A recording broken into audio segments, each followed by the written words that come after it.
मुझे आपको बहुत संक्षेप में बताना है। लेकिन मैं इतना कहना चाहूँगी कि ये लेक्चर जैसा ना हो, आप सभी को इंटरेक्ट करना है और पार्टिसिपेट भी करना है, क्योंकि लॉ की लैंग्वेज में मैं समझाऊँगी तो बहुत टफ होगा आप लोगों के लिए भी। तो इसको हम बहुत ईजी वे में समझना चाहें तो वो ज़्यादा अच्छा रहेगा। जैसा कि आज युवा दिवस है, स्वामी विवेकानंद जी का बर्थडे है। स्वामी विवेकानंद जी के बारे में प्रिंसिपल सर ने बहुत कुछ बताया, बहुत अच्छी बातें भी बताई। जैसा कि उनका एक नारा था कि उठो जागो और तब तक मत रुको जब तक आपको अपने लक्ष्य की प्राप्ति न हो जाए। तो ये सबसे ज़्यादा हम लोगों के लिए प्रेरणादायक है, खासतौर से हम बच्चों के लिए जो यहाँ बैठे हुए हैं, क्योंकि ये हमारे देश का भविष्य है। जिस वे में आप जाएंगे उस वे में हमारे देश का भविष्य भी जाएगा। अगर आप एक अच्छे रास्ते पर जाते हैं, सही रास्ते को चुनते हैं, तो न केवल आपका बल्कि इस देश का भविष्य भी सुरक्षित होगा। अगर गलत वे में जाते हैं तो वो हमारे देश का भविष्य भी गलत होगा, इसमें कोई डाउट नहीं है। तो सबसे पहले तो हमारी जिम्मेदारी बनती है कि हम अपना एक टारगेट, एक गोल सेट करें कि आज हम स्टूडेंट्स हैं, क्योंकि 10th के बाद ही हम लोग टारगेट सेट करने लगते हैं कि हमें आगे जाके क्या बनना है, उसी हिसाब से हमारे सब्जेक्ट्स भी हम डिसाइड करते हैं। तो ये बहुत अच्छी बात है। जो बच्चे होते हैं वो बिल्कुल एक प्लांट की तरह होते हैं।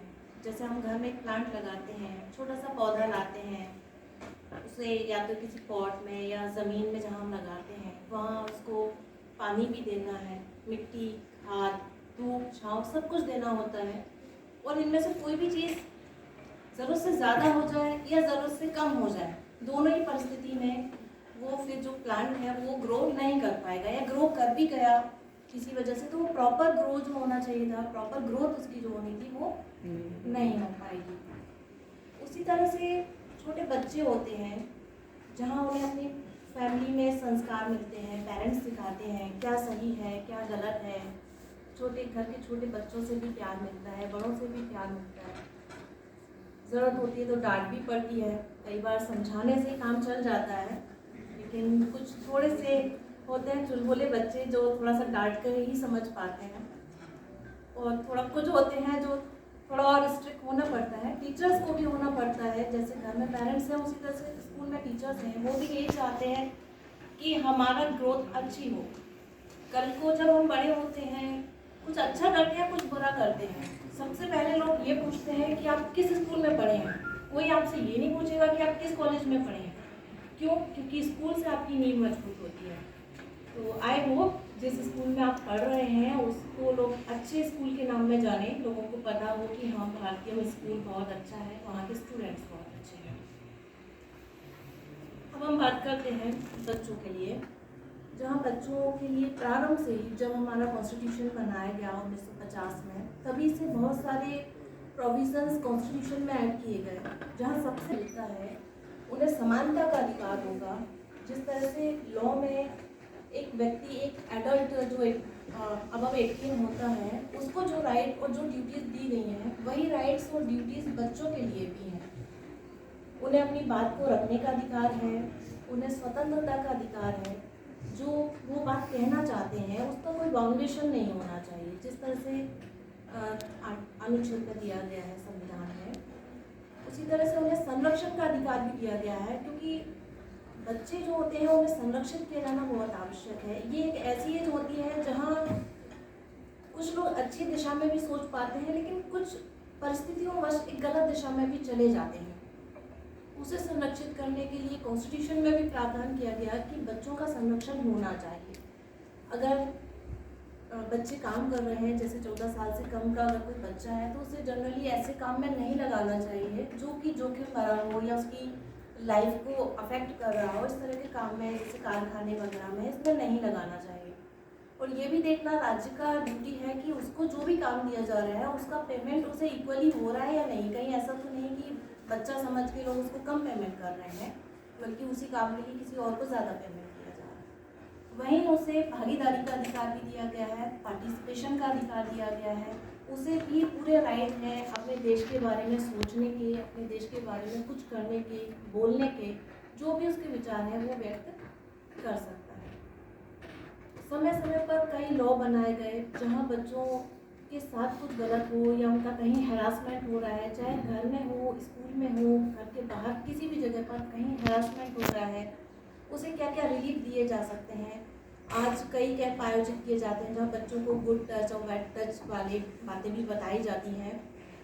इसके अलावा जो हमारा हम स्टूडेंट्स हैं, इसलिए हमारी ये जिम्मेदारी बनती है कि न केवल हमारे साथ कभी कुछ गलत होता है तब हम अपनी आवाज़ रेज करें, बल्कि हमें अगर हम देख रहे हैं कि हमारे साथी के साथ या किसी अननोन व्यक्ति के साथ भी कुछ गलत हो रहा है तो हम उसमें भी संबंधित व्यक्ति के विरुद्ध कंप्लेन कर सकते हैं। चाइल्ड हेल्पलाइन है, वहाँ आप कंप्लेन कर सकते हैं। SJPU है, स्पेशल पुलिस यूनिट होती है, वहाँ पर हम कंप्लेन कर सकते हैं। तो जहाँ आप देखें कि कहीं किसी के भी साथ गलत हो रहा है वहाँ आप आवाज़ ज़रूर उठाएं। आज हम देखते हैं कि बच्चे कहीं भी सुरक्षित नहीं रह गए हैं। लोगों के लिए बहुत सॉफ्ट टारगेट हो गया है कि हाँ, बच्चों को टारगेट कर सकते हैं तो ज़्यादा मुश्किल नहीं है। और एक एज ऐसी होती है जहाँ हम बच्चे जो हैं वो अच्छा और बुरा नहीं समझ पाते, कई बार लोगों की बातों में आ जाते हैं या कहीं कोई हैरासमेंट हो रहा होता है, लेकिन कई प्रोविजंस होने के बाद भी लोगों में सुधार नहीं है और वो आज भी बच्चों को एक इजी टारगेट समझते हैं। जैसे मेरे पास, मैं स्पेशल जज हूँ पॉक्सो केसेस के लिए, जहाँ बिलो 18 अगर कोई बच्चा है और उसके साथ कोई ऑफेंस हो रहा है तो उस तरह के केसेस को मैं ट्राई करती हूँ। उस तरह के केसेस में ये देखने में आ रहा है कि हम सामने वाले को कितना भी पनिश कर रहे हैं लेकिन बहुत किसी हद तक वो चीज़ नहीं रुक रही है और हमारे तक वो चीज़ वहाँ पहुँचती है जहाँ कोई ऑफेंस हो जाता है, क्राइम रजिस्टर्ड हो जाता है। तो उस क्राइम को रोकने की जिम्मेदारी सबसे पहले आपसे होती है। जहाँ कोई ऑफेंस आपके साथ या आपके कलीग के साथ हो रहा है या किसी और के साथ हो रहा है, आप वहीं उसको स्टॉप कर सकते हैं। इससे जो है ये ऑफेंसेस जो हो रहे हैं उनमें भी कमी आएगी। मैं आपको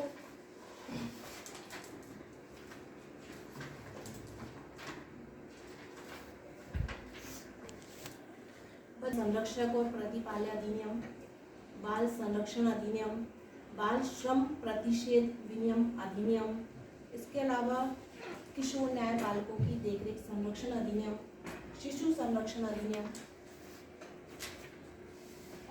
बाल विवाह प्रतिषेध अधिनियम, बच्चों को निःशुल्क और अनिवार्य शिक्षा अधिकार अधिनियम।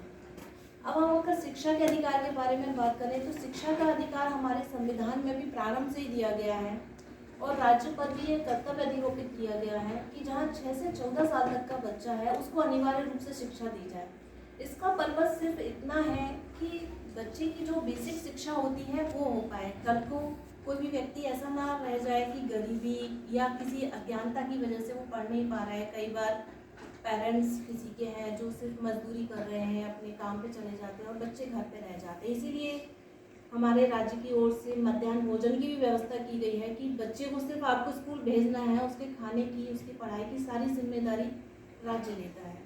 और ये दायित्व भी जैसे मूल अधिकार बनाए गए हैं उसी तरह से मूल कर्तव्य भी बनाए गए हैं और कर्तव्य में भी ये चीज़ जोड़ी गई है बाद में कि जो 6 से 14 साल तक के बच्चे हैं उनको शिक्षा हो सके, उनका संरक्षण हो सके, इसकी जिम्मेदारी जो उसके पेरेंट्स हैं या उसके गार्जियन हैं उन पर भी अधिरोपित की गई है।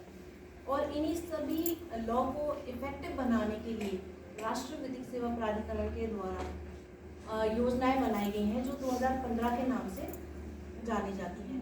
इसमें यही बताया गया है कि एक बच्चा कई परिस्थितियों में हो सकता है। एक बच्चा है जिसके पास सारी सुविधाएं हैं और एक बच्चा है जिसके पास कोई सुविधा नहीं है या किसी परिस्थितियों वश वो कोई ऑफेंस कर देता है तो उसको किस प्रकार से संरक्षित किया जाए, किस तरह से उसको उस चीज़ से निकाला जाए कि उसने जो गलत किया है उसे ये एहसास ना हो कि उसने गलत कर दिया है लेकिन वो उस चीज़ से बाहर निकल आए, उसका रिहेबिलिटेशन हो सके। इसके लिए भी लीगल एड क्लिनिक बनाई गई हैं और PLB के माध्यम से भी उसको सुविधाएं उपलब्ध कराई जाती हैं। यहाँ पर जिला विधिक सेवा प्राधिकरण है जिला न्यायालय दतिया में। अगर आपको कभी ऐसा लगता है कि कोई व्यक्ति पैसे की वजह से आगे नहीं बढ़ पा रहा है या उसे प्रॉपर नॉलेज नहीं है, उसे प्रॉपर गाइडेंस की आवश्यकता है तो जिला विधिक सेवा प्राधिकरण दतिया से संपर्क किया जा सकता है और आप लोग उसकी मदद बिल्कुल कर सकते हैं।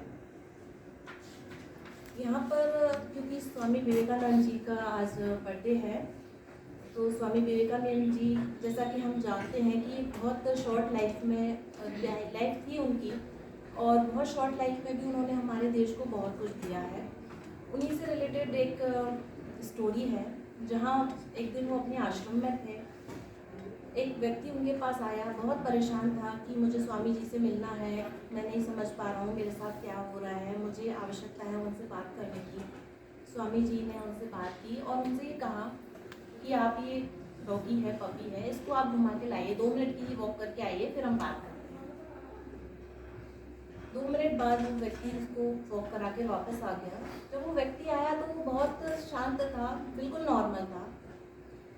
लेकिन जो पति साथ में गया था वो बहुत हाँफ रहा था, बहुत थक गया था, और ऐसा लग रहा था कि अब बस हो गया है उसका, और वो सोना चाह रहा है। स्वामी जी ने उससे पूछा व्यक्ति से कि ऐसा क्यों है कि आप बिल्कुल नॉर्मल आ गए हैं और ये जो पपी है ये इतना हाँफ रहा है, इतना थक गया है। उस व्यक्ति ने बताया कि आपने मुझसे कहा था कि आप 2 मिनट वॉक करके आइए, मैं सीधा गया और वॉक करके वापस आ गया। लेकिन ये जो आपने पपी मेरे साथ भेजा था, ये कभी किसी व्यक्ति के पीछे जा रहा है तो कभी किसी और व्यक्ति के पीछे, कभी टेढ़ा कभी आड़ा, ये सीधा गया ही नहीं, इसलिए परेशान हो गया है। स्वामी जी ने उससे वही कहा, यही हाल तुम्हारा है, क्योंकि तुमने अपना एक टारगेट सेट नहीं किया है। तुम कभी इन लोगों के पीछे, कभी ये सोचते हो कि अरे इसने इस फील्ड में नाम कमाया है तो मुझे इस फील्ड में जाना है, कभी किसी और को देखते तो आप उससे प्रभावित हो जाते हैं। आप अपना टारगेट सेट करिए। आप ये मत सोचिए कि ये व्यक्ति पैसा कमा रहा है तो मुझे पैसा कमाना है, या ये व्यक्ति एक अच्छी पद पर है तो मुझे अच्छे पद पर जाना है। आप अपनी कैपेसिटी देखिए। हर व्यक्ति की अपनी अलग कैपेसिटी होती है। कोई पढ़ने में अच्छा हो सकता है, कोई पेंटिंग में अच्छा हो सकता है, कोई एक्टिंग में अच्छा हो सकता है। ये पहचानना हमारा काम है कि हम किस फील्ड में जाकर अपना 100% दे सकते हैं। बस आप अपना एक टारगेट सेट करिए और उस टारगेट के पीछे जाइए। क्योंकि ये जो पपी था, इसका कोई टारगेट नहीं था। आपका टारगेट तो था कि आपको 2 मिनट वॉक करना, वापस आना, लेकिन ये इधर उधर घूमता रहा, इसलिए थक गया। वही हमारी लाइफ का है। अगर हम टारगेट सेट नहीं करके इधर उधर जाएंगे तो हम थक जाएंगे और हमें लगेगा कि अब चीज़ें यहीं ख़त्म हो गई हैं, कुछ नहीं हो सकता। लेकिन टारगेट सेट रहेगा, हम उस गोल को अचीव करने के लिए अपना 100% देंगे।